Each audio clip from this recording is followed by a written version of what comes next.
Dans les eaux claires illuminées par le soleil, Yves se glisse tranquillement entre les cailloux à la recherche de celles que l'on comparait autrefois aux roses. Roses des mers. On les trouve là, accrochées aux rochers, et si on les voit très facilement à marée basse, elles sont bien plus jolies dans l'eau avec leurs pétales ouverts qui ondulent doucement dans le courant. Erreur! Il n'y a pas de pétales, pas de fleurs. L'anémone de mer n'est pas une plante. Et si elle ondule dans le courant, c'est qu'elle préfère les eaux agitées qui apportent directement les proies au contact de ses tentacules urticantes. On s'est d'ailleurs longtemps demandé ce que cela pouvait bien être. Une fleur, un animal, et pourquoi pas une espèce bizarre entre les deux, mi-plante, mi-bête. En fait, c'est un animal qui est fixé au rocher, généralement, par un pied ventouse. Ensuite, tu as une colonne. Alors, cette colonne, en fait, elle est creuse. À l'intérieur, il y a l'estomac. À l'extrémité de cette colonne, tu as plusieurs couronnes de tentacules qui sont disposées donc, en cercle. Et le nombre de tentacules est un multiple de 6. Les anémones sont urticantes, donc c'est assez dangereux. Il faut faire attention, et c'est grâce à ces tentacules urticants qu'elles vont capturer leur nourriture. Les tentacules, en fait, sont couverts d'une ciliature, et ces petits cils sont reliés à des capsules qui se trouvent à l'intérieur, et au moindre contact du cil, hop, ça déclenche la sortie du filament... harpon, en fait. Voilà, du harpon qui va se fixer dans la proie, l'empêcher de s'en aller, la retenir et en même temps lui injecter un venin.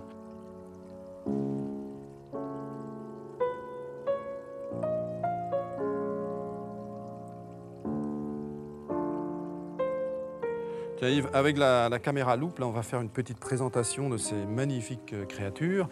Et on va commencer par l'anémone marguerite. Encore un nom de fleur. Il y a aussi l'anémone perle, l'anémone dahlia, et même une anémone tomate. Une bien connue chez nous, l'anémone ortie. Oui, les pêcheurs s'y piquent quand ils fouillent les rochers. Et comme on n'élimine pas le venin, plus on se pique, plus on est sensible. Alors celle-ci, bien connue des pêcheurs à pied, puisque beaucoup de gens se font piquer avec cette anémone, c'est l'anémone ortie. Et celle-là, d'ailleurs, ne rétracte jamais ses tentacules à l'intérieur de son corps. Elle est très urticante.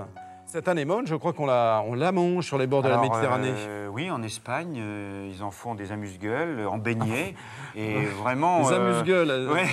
Je crois qu'il vaut mieux enlever le venin avant quand même, non?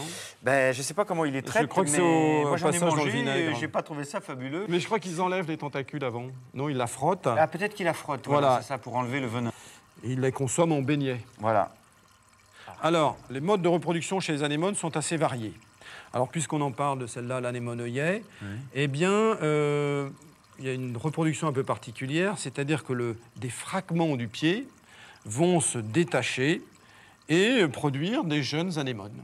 On appelle ça une multiplication par lacération. Il y a d'autres anémones qui peuvent se multiplier en se divisant. Ça peut prendre plusieurs jours, et on a 2 anémones. C'est une manière de se reproduire pour l'anémone perle, mais elle peut aussi libérer des cellules reproductrices en pleine eau pour donner une larve nageuse qui ira plus loin. Et là, c'est intéressant pour l'animal parce qu'il va coloniser de nouveaux espaces. Ah, d'accord. Voilà. On va terminer notre petit inventaire par celle-ci, qu'on appelle l'anémone parasite, parce qu'elle va aller se fixer sur les coquilles de Bulow. Et elle peut aussi aller sur les coquilles de Bernard l'ermite, où c'est plus souvent le Bernard l'ermite qui va s'installer dans des coquilles vides habitées par des anémones parasites. Tu sais que les Bernard l'ermite sont des crustacés, mais il n'y a uniquement que leurs pattes qui sont recouvertes de carapace. Le reste du corps, l'abdomen, est mou. Et l'anémone va le protéger contre des prédateurs, comme les poulpes par exemple.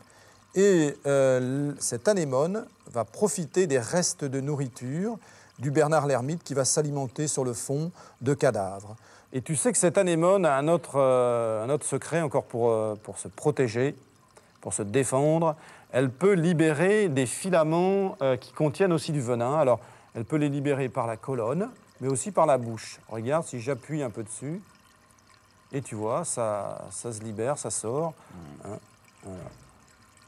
Donc, tu vois, notre Bernard l'ermite, il est vraiment bien protégé.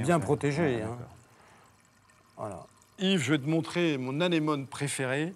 Eh ben, c'est celle-ci. Hein, elle est toute petite. On la trouve dans les flaques du bord de mer. Ouais. C'est Bunodactys verrucosa, appelée aussi l'anémone pierre précieuse.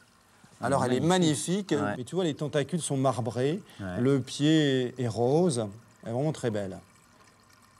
Tu as vraiment un aquarium magnifique, là, avec des tas d'espèces quand même. Hein. Oui, mais il m'en manque quelques-unes, notamment la Sagarcia elegans. Et je crois que tu sais où il y en a. Il y a des variétés de couleurs. Oui, oui, tout à fait. Donc, écoute, j'essaierai de t'en ramener la prochaine fois. Ah ben, c'est vraiment sympa. Oh, comme c'est mignon. Yves va rapporter des fleurs qui piquent pour Michel quand il ira sous l'eau. Mais n'oubliez pas, l'anémone de mer n'a de fleurs que le nom. Et si vous la touchez de trop près, elle peut vous provoquer une inflammation et même un œdème. Alors Yves, vas-y tout seul.